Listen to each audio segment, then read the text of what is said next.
참 예수님, 오늘도 변함없이 많이들 오셨네요. 네, 사실 내일도 대체 휴일이죠.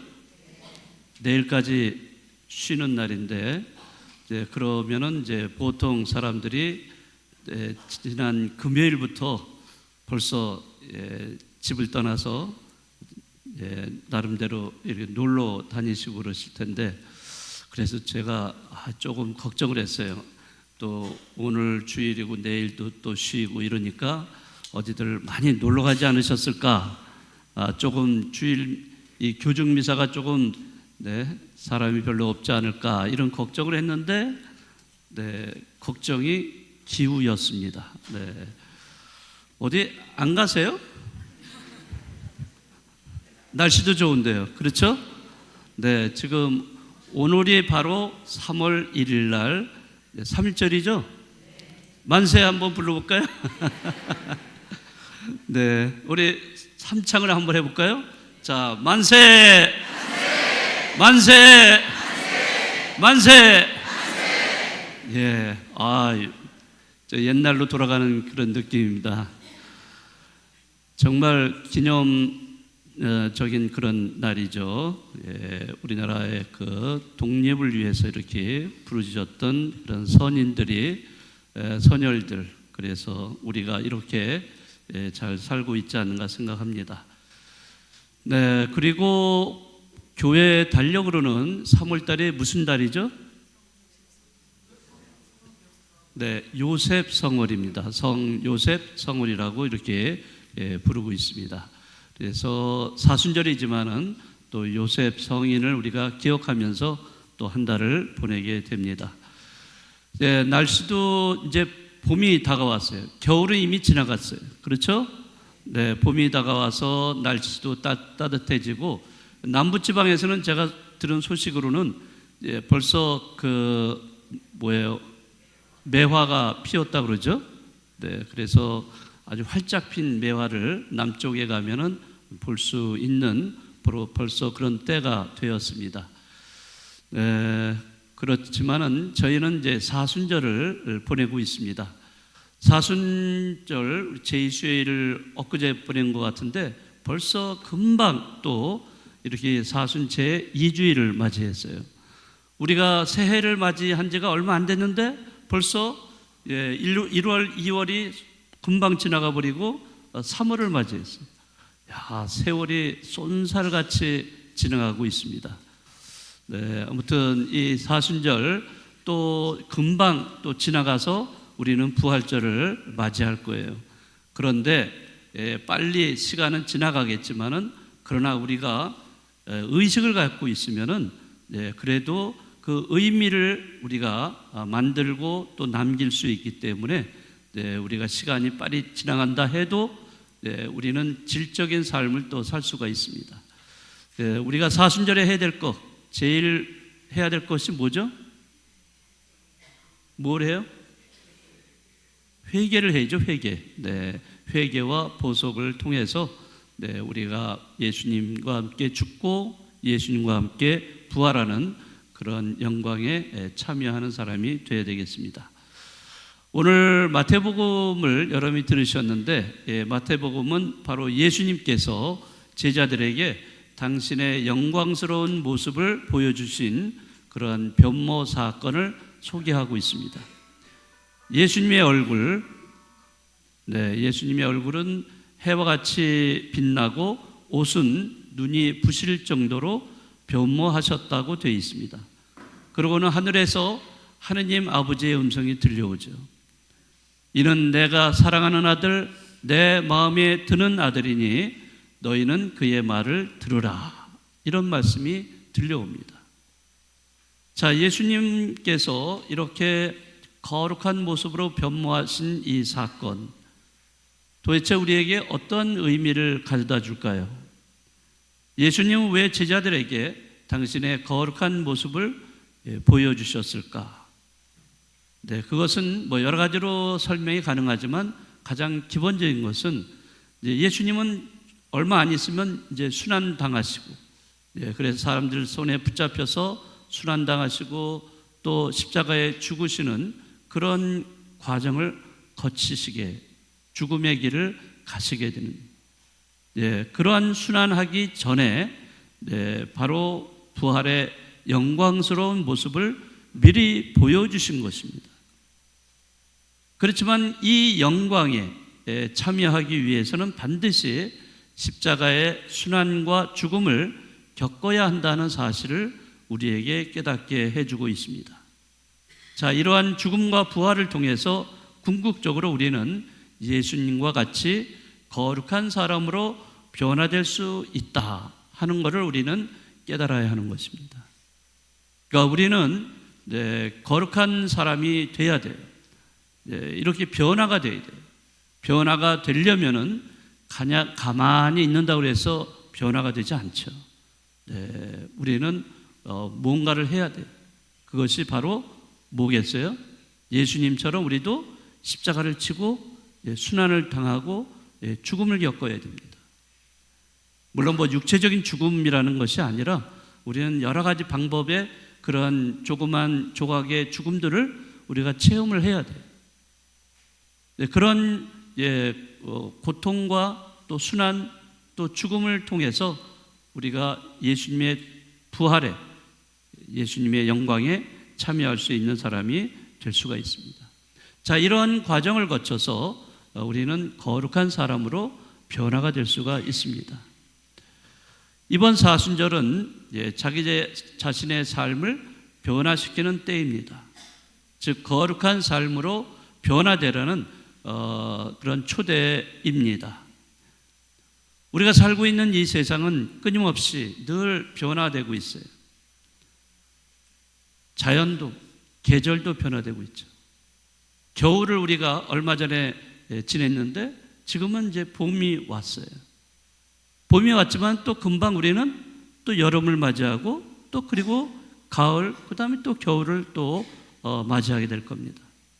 이렇게 계절이 변하고 또 인간의 문명도 끊임없이 변하고 있습니다.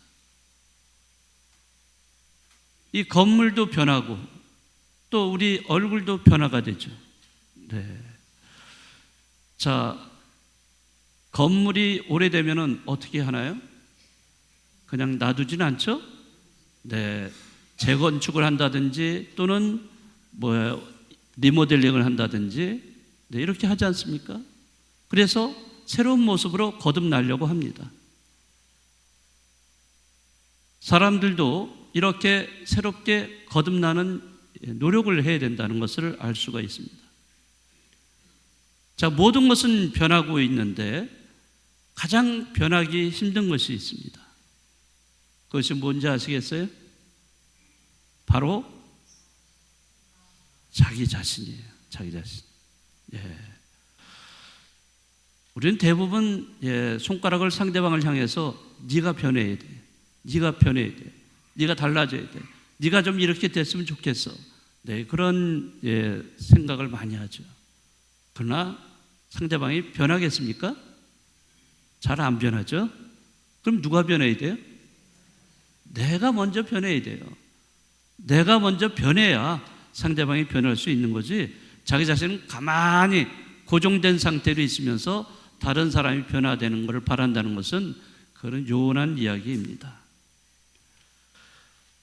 다른 것은 다 변하는데 자기 자신만 좀처럼 우리는 변하지 않으려고 합니다.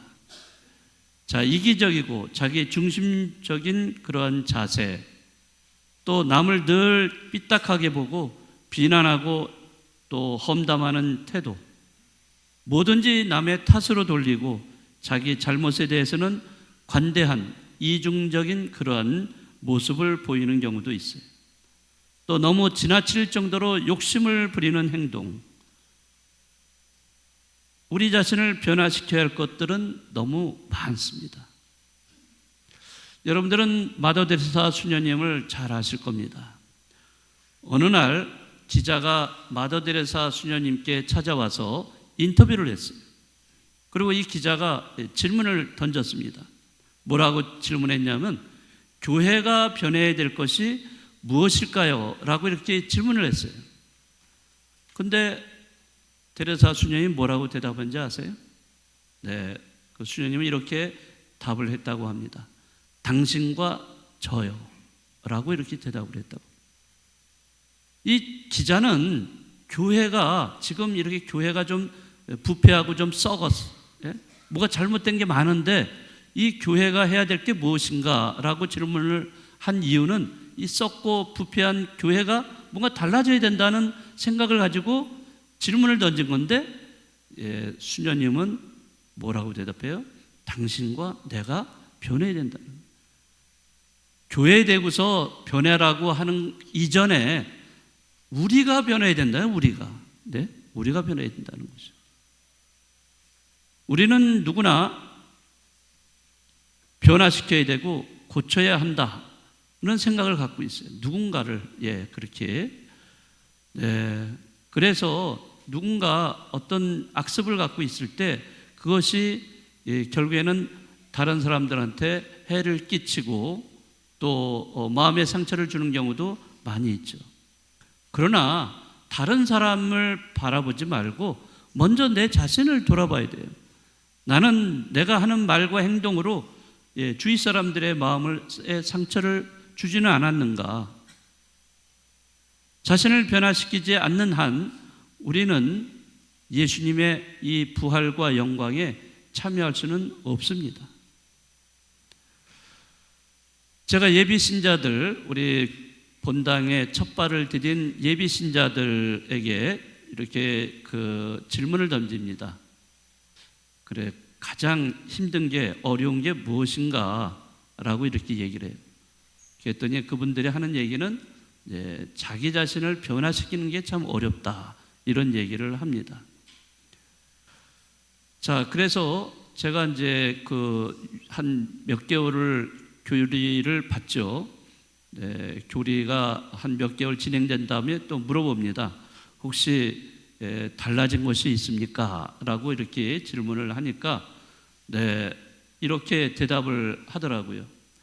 태도가 달라진 것 같아요. 10번 화냈으면 지금은 6번, 7번 줄었다고.